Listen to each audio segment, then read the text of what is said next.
Okay, oras na ng pagtotokos. So, kinuberan ko siya ulit.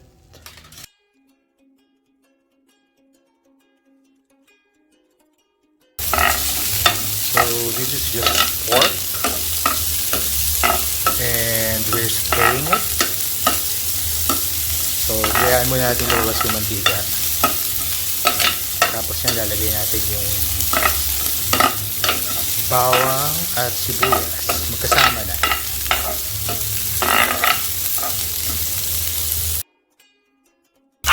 Okay, so ito na yung ating bawang sibuyas.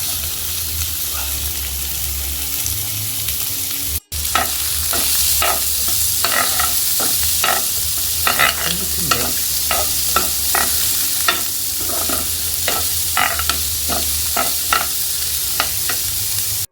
So while we're sauteing that, lagay natin ang ating Spanish chorizo. So bought this from Saffron. So 1 piece lang yan. Yung medyo maluto-luto na. Add natin ang ating green peas. So I'm using the frozen one. Mas green kasi siya compared dun sa nakalata. So halo-halo lang ulit. Balikan natin ito in a while. So medyo naluto na yung green peas. Lagyan natin yung hiniwa nating squid. Okay, and then give it a quick toss. Remember yung principle sa squid, you either cook it 3 minutes or 30 minutes. But in our case, since lulutuin pa natin yung rice, so we put it to the head para hindi siya maging makunat. So while that's still cooking, okay, so na-infuse yung lasa niyan sa isa't isa. We're gonna put in some Spanish paprika. So give it there, and then we give it another toss.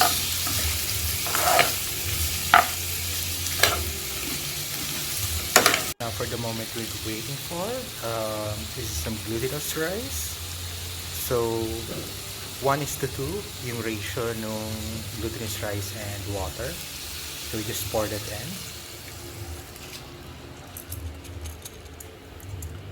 And then we will stir to infuse the rice with the flavors. And then we'll also add in a bit yung ating tomato sauce. And since malang saffron, so I'll just be using Safflower. So mamaya ko yung lalagay. So lagyan muna natin tomato sauce. So in my case, I'm using some tomato paste. Just a few kasi medyo potent to. Ayaw naman natin masyadong maging maasim ang ating niluluto. Okay. And then we give it a mix.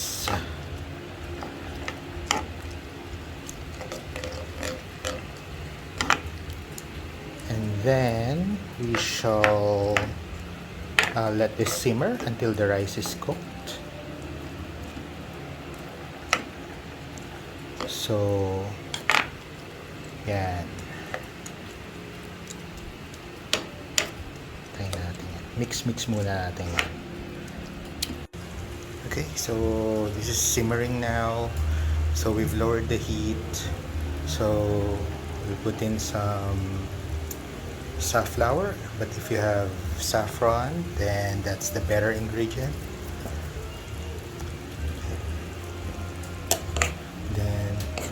mix it all again.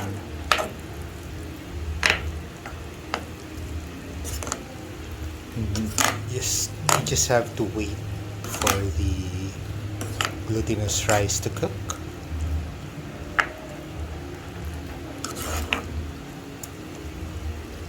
Okay, so while this is cooking, we shall put in our shrimps, embed it.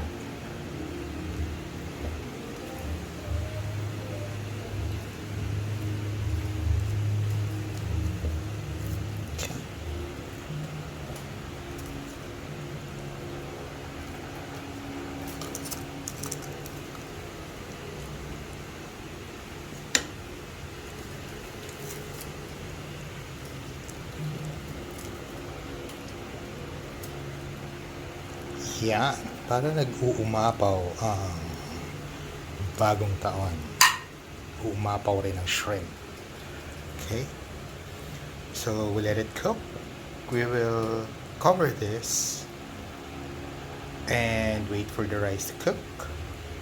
So nakalimutan ko palang i-vid. Binigyan ko siya ng 1/4 cup of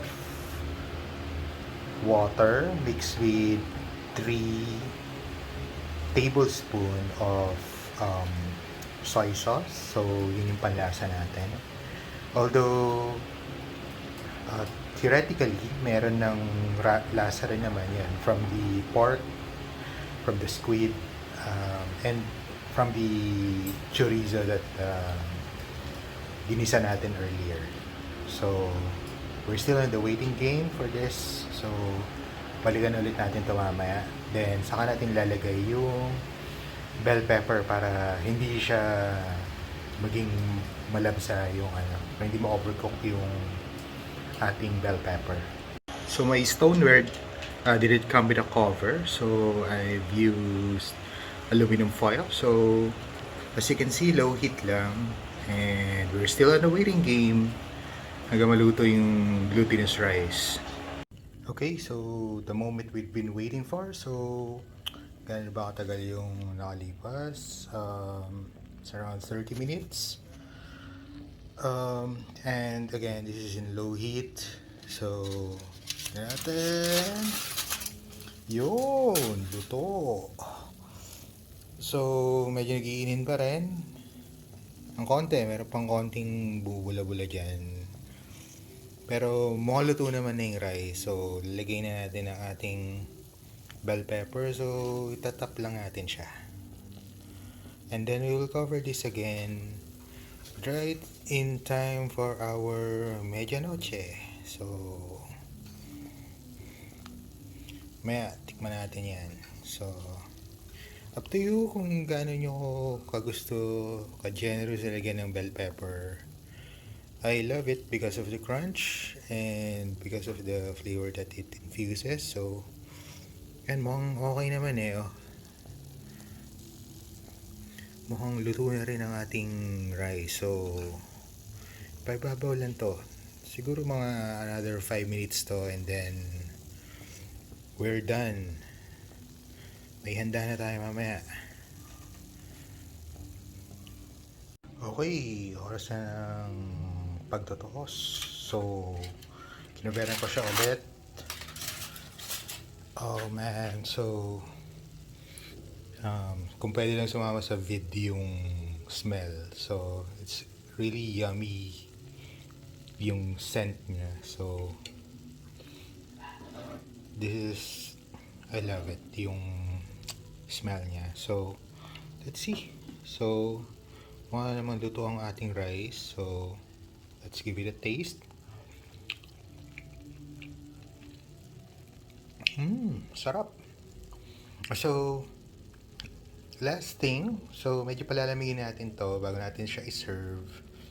And then, before serving it, we will drizzle it with some olive oil para mas authentic yung lasa. So, I hope may natutunan kayo dito sa vid na to, and kung wala pa kayong nahanda and kung nasa ibang time zone kayo tapos ayan, may oras pa kayo, pwede pa kayong mamili ng lutuin nyo para this New Year. So, happy 2021 ulit sa lahat.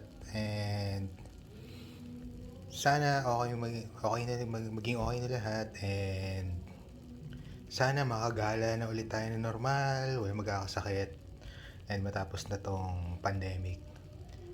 So, thank you, and till our next video.